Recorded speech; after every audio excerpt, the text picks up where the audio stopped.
चलें जी।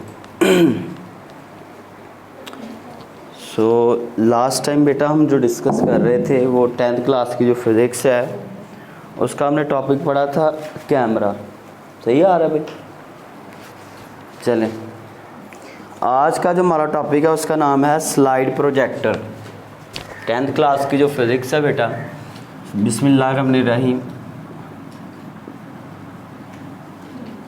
गौर से आपने इसको समझना है और समझेंगे तो फिर आप इसको इजीली लिख सकते हैं।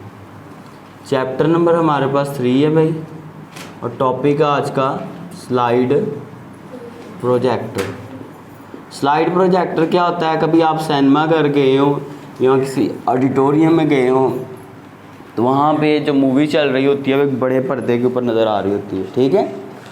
तो वो बड़े पर्दे के ऊपर कैसे मूवी वो कर लेते हैं सारी, उसको ज़रा हम आज पढ़ेंगे। लेक्चर नंबर आज कौन सा है भाई? 14 है। चलें, याद रखा करें। ये बनेगा कैसे? सबसे पहले तो हम इसकी कंस्ट्रक्शन देखते हैं कि ये स्लाइड प्रोजेक्टर बेटा बनेगा कैसे। सबसे पहले हमने एक लेना है भाई कनकेव मिरर लेना है। कौन सा मिरर लेना है? कनकेव वो होता है जिसकी इनर साइड जो होती है वो रिफ्लेक्टिंग होती है। तो ये इसकी इनर साइड जो है वो क्या है? रिफ्लेक्टिंग है, ठीक है। मैंने 2 तरह के मिरर्स आपको पढ़ाए थे। एक ये था जिसकी इनर साइड रिफ्लेक्टिंग थी, ठीक है। आपको पता है कि यहाँ पे लाइट जाके टकराती थी तो यहाँ पे आके रिफ्लेक्ट होती थी। और एक वो था जिसकी आउटर साइड रिफ्लेक्टिंग थी। तो आपने कुछ इस तरह से कहा था कि भाई उसकी इस तरह अगर आप ड्रा कर लें। चलें ऐसे मैं सीधा सीधे बना के आपको दिखा देता हूँ कि जब इसके ऊपर लाइट पड़ती है तो ये बाहर वाली साइड के ऊपर देखें रिफ्लेक्ट हो रही है और ये अंदर वाली साइड के ऊपर, ठीक है। बहरहाल ये तो पुरानी बातें हैं। अब ज़रा चलते हैं। तो जब आपने स्लाइड प्रोजेक्टर बनाना है सबसे पहले आपने एक मिरर लेना है, कनकेव मिरर। कौन सा मिरर लेना है? कनकेव मिरर, ठीक है। उस कनकेव मिरर के आगे आपने बेटा क्या लगाना है वो भी देखते हैं भाई। कनकेव मिरर लगाने के बाद आपने यहाँ पे इसके सेंटर ऑफ कर्वेचर के ऊपर, आपको याद होगा सेंटर ऑफ कर्वेचर मैंने आपको बताया था क्या होता है सेंटर ऑफ कर्वेचर, ठीक है। ये सेंटर ऑफ कर्वेचर के ऊपर आपने एक लाइट सोर्स रखना है। लाइट सोर्स का मतलब है कोई ऐसी चीज़ जिससे रोशनी निकल रही है, बल्ब हो सकता है, ठीक है। तो ये आपके पास क्या है भाई? लाइट सोर्स है। लाइट का कोई ज़रिया, रोशनी का कोई ज़रिया, बल्ब है जिससे आपकी रोशनी निकल रही है, ठीक। उसके बाद आगे आपने इसके लगाने हैं कंडेंसर लेंसेज। कंडेंसर लेंसेज क्या होते हैं बेटा? जो आपका कन्वेक्स लेंस होता है अगर उसको कट कर दे सेंटर में से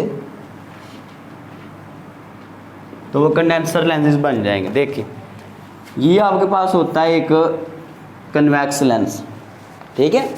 अगर हम क्या करें, इसको सेंटर से ऐसे ऑफ कर लें, 2 पीसेस सेपरेट कर लें तो ये कंडेंसर लेंसेज बन जाएंगे, ठीक। उसके बाद आपने बेटा आगे क्या करना है तो ये भी लिख लें भाई, ये क्या है? Condenser lenses. आवाज़ ना है बेटा आप लोगों की। जो कल 9th वालों को मैंने दिए थे क्वेश्चन वही आप लिखेंगे। आगे आपने क्या करना है, वो मूवी रखनी है, वो फिल्म रखनी है जिसको आप पर्दे के ऊपर बड़ा करके देखना चाहते हैं, ठीक है। ऐसे ही होता है ना सिनेमा घर में, एक मूवी लैपटॉप पे चल रही होती है, वही मूवी जब सिनेमा घर में आप देखते हैं तो इतनी बड़ी स्क्रीन के ऊपर चल रही होती है। तो ये बेटा आपके पास एक स्लाइड है। स्लाइड का मतलब ये है कि वो फिल्म है या जौन सी भी चीज़ है जिसके ऊपर वो सारी तस्वीरें या फिल्म वो छपी हुई है जिसमें से आप उसको बड़ा करके देखना चाहते हैं। तो इसको आप कह लें कि ये क्या है? एक स्लाइड। स्लाइड को मैं साथ लिख देता हूँ, समझ लें कि ये एक ऑब्जेक्ट है, या फिर इसको आप ये भी कह लें कि एक फ़िल्म है, ठीक है, जिसको आपने बड़ा करके पर्दे के ऊपर देखना है। उसके बाद बेटा जी आगे आप चलेंगे तो आगे आपने एक कन्वेक्स लेंस लगाया होगा। क्या लगाया होगा? एक कन्वेक्स लेंस। ये कन्वेक्स लेंस ही होता है ना। ये कौन सा लेंस होता है? तो अब बेटा ये आपने आगे एक लगाया हुआ है कन्वेक्स लेंस, ठीक है। आगे उसके बाद फिर आपने बेटा एक स्क्रीन लगाई हुई है। क्या लगाई हुई है? चलो बेटा बाद में आना, दरवाज़ा बंद कर दो। अब यहाँ पे आपने एक बड़ा पर्दा, एक स्क्रीन लगाई हुई है जिसके ऊपर आपको फिल्म नज़र आती है। देखा ना आपने, एक सामने एक बड़ी सी स्क्रीन होती है, उसके ऊपर आपको सारा कुछ वो नज़र आ रहा होता है, ठीक। अब उसने केस इसमें ये यूज़ किया है कि जो आपका बेटा, ये वाला केस मैंने पढ़ाया था कि जब लेंस आपके पास हो, ये f हो और ये 2f हो। बेटा ये केस मैंने बताया था, यही केस आगे जाके आपके बार बार यूज़ होने हैं। अगर हम ऑब्जेक्ट को f और 2f के बीच में रखें, यहाँ पे ये वाला केस यहाँ पे यूज़ होगा, तो क्या होगा, तस्वीर किस तरह से बनेगी। अगर जिस्म 2f से आगे है तो तस्वीर भी 2f से आगे ही बनेगी।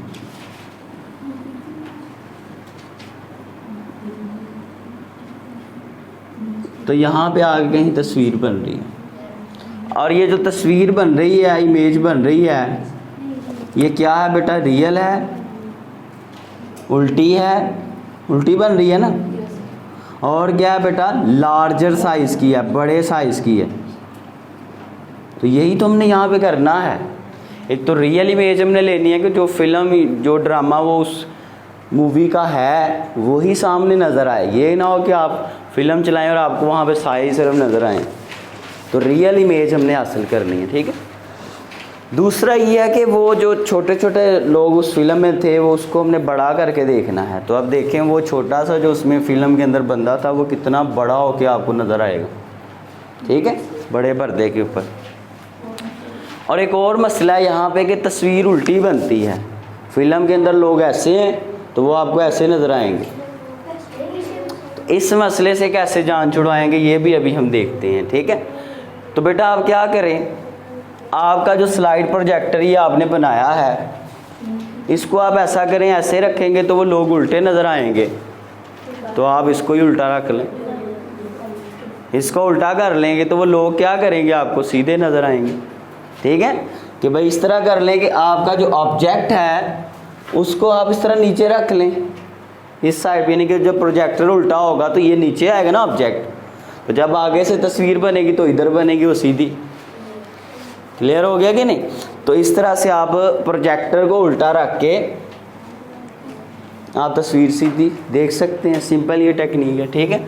सो ये तो पाकिस्तानी ने टेक्निक निकाल ली है कि भाई आराम से, क्या तकलीफ वाली क्या बात है, आप उसको उल्टा कर दें।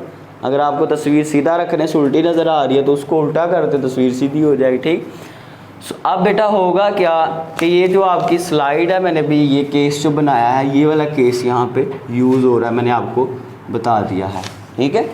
यहाँ पे बेटा आपका f है और उसके बाद यहाँ पे 2f है, क्योंकि इमेज 2f से आगे बनेगी, इमेज 2f से आगे। ये जस्ट मैं केस आपको बना के दिखा रहा हूँ ताकि आपको पता हो यहाँ पे केस कौन सा यूज़, ऑब्जेक्टिव आपसे पूछ सकता है। तो ऑब्जेक्ट यहाँ पे यानी कि आपकी जो फिल्म है, स्लाइड है, उसको आपने 2f और f के बीच में रखा है या 2f से आगे रखा है।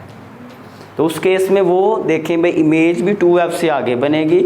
और यहाँ पे जाके होगा क्या, अब ज़रा इसके डिटेल में जाते हैं कि तस्वीर आपकी बनेगी इसके ऊपर, स्क्रीन के ऊपर। सबसे पहले तो अब इनके ज़रा हम देखते हैं ना कि इनके काम क्या हैं, ये सारी चीज़ों की जो हमने लगाई हैं। लाइट सोर्स जो है, इसका तो काम यहाँ पे रोशनी पैदा करना है। ज़ाहिर है अगर रोशनी होगी तो हम देखेंगे ना, अंधेरे में तो हम नहीं ना देख सकते, ठीक है। सो देखने के लिए तो रोशनी लाजमी है। अब जब ये रोशनी यहाँ से सोर्स से निकलेगी, बल्ब हो तो बल्ब से रोशनी हर डायमेंशन में निकलती है, चारों तरफ फैलती है ना, हर तरफ फैलती है रोशनी। तो रोशनी तो फैल रही है चारों तरफ। अब रोशनी जाके इसके ऊपर जब गिरेगी, ऐसे इधर को भी जाएगी, हर तरफ ही रोशनी जाएगी, ठीक है। अब इस कनकेव मिरर का काम ये है कि इसने रोशनी की जो रेस इसके ऊपर तिरछी तुरछी हर तरह की गिर रही हैं, उन रेस को इसने पैरेलल करके वापस रिफ्लेक्ट करना है।